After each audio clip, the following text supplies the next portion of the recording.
Good morning, students. We have started our fourth chapter of Beehive, A Truly Beautiful Mind. We have done our chapter up to here, and now we will start our chapter from 11th paragraph.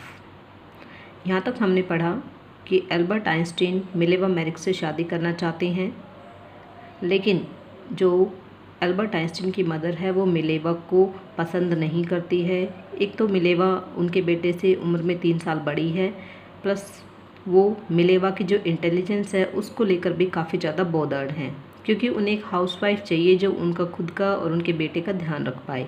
लेकिन जो Mileva Maric है वो भी Einstein की तरह ही काफ़ी ज़्यादा intelligent है, और वो उसकी माँ को ऐसा लगता है, आइंस्टीन की मदर को ऐसा लगता है जैसे कि जो मिलेवा है वो उनके बेटे की तरह ही एक बुक है, यानी कि काफ़ी इंटेलिजेंट है, और शायद वो घर के कामों की बजाय स्टडी में ज़्यादा इंटरेस्ट रखेगी, और इसी वजह से शायद वो आइंस्टीन का ध्यान नहीं रख पाएगी।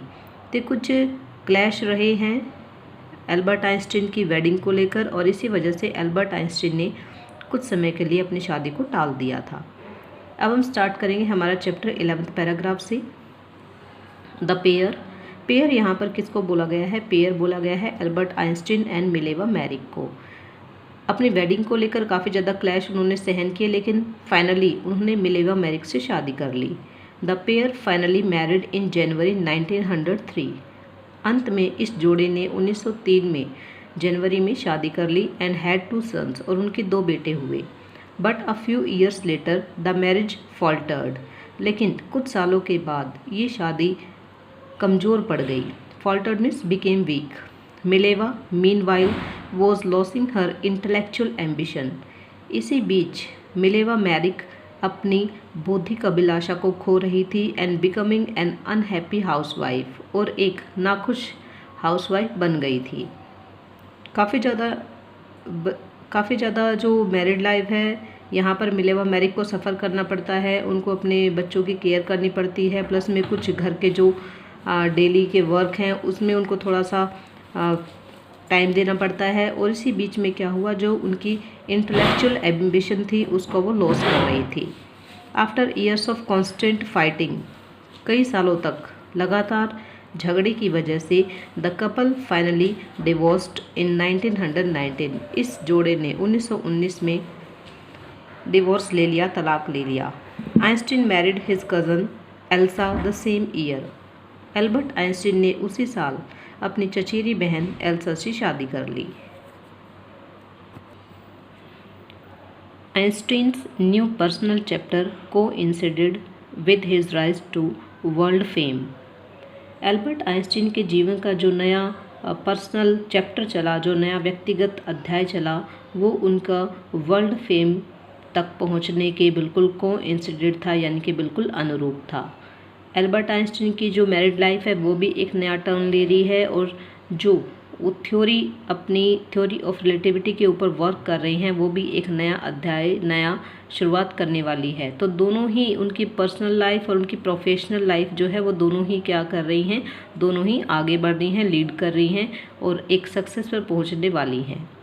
इन 1915 में he had published his general theory of relativity. 1915 में एल्बर्ट आइंस्टीन ने अपनी सापेक्षता के साधारण सिद्धांत को प्रकाशित किया था। अब जनरल यहाँ पर देखिए, पहले हमने जो पढ़ा वहाँ पर स्पेशल थ्योरी ऑफ रिलेटिविटी था, जिसके अकॉर्डिंग जो टाइम है और डिस्टेंस है वो एब्सोल्यूट नहीं होते हैं। और यहाँ पर हम स्टडी कर रहे हैं सेकंड जो उनकी थ्योरी थी, जिसको जनरल थ्योरी ऑफ रिलेटिविटी कहा जाता है, which proved a new interpretation of gravity. और इस थ्योरी ने गुरुत्व को एक नई व्याख्या प्रदान की, यानी कि इस थ्योरी ने ग्रेविटी को एक नई इंटरप्रिटेशन, नई परिभाषा प्रदान की। An eclipse of the sun in 1919 brought proof that it was accurate. Albert Einstein ने जो जनरल थ्योरी के अकॉर्डिंग ग्रेविटी की जो इंटरप्रिटेशन दी, जो उन्होंने व्याख्या प्रदान की थी, तो उसको कब सिद्ध किया गया? उसको सिद्ध माना गया जब 1919 में एक सूर्य ग्रहण हुआ।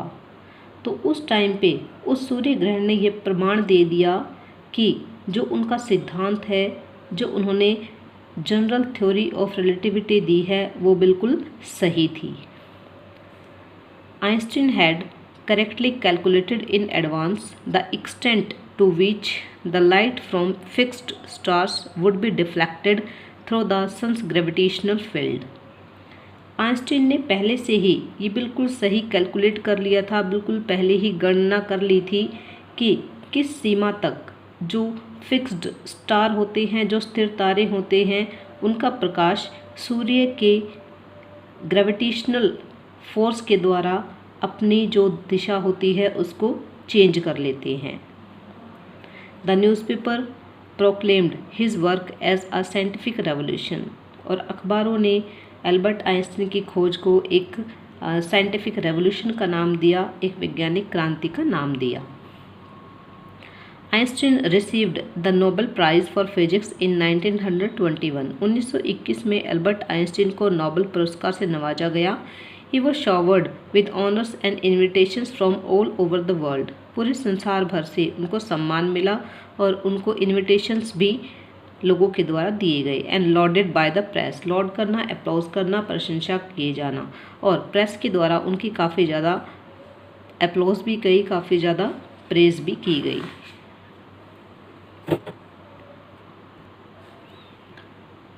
When the Nazis came to power in Germany in 1933, Einstein emigrated to the United States.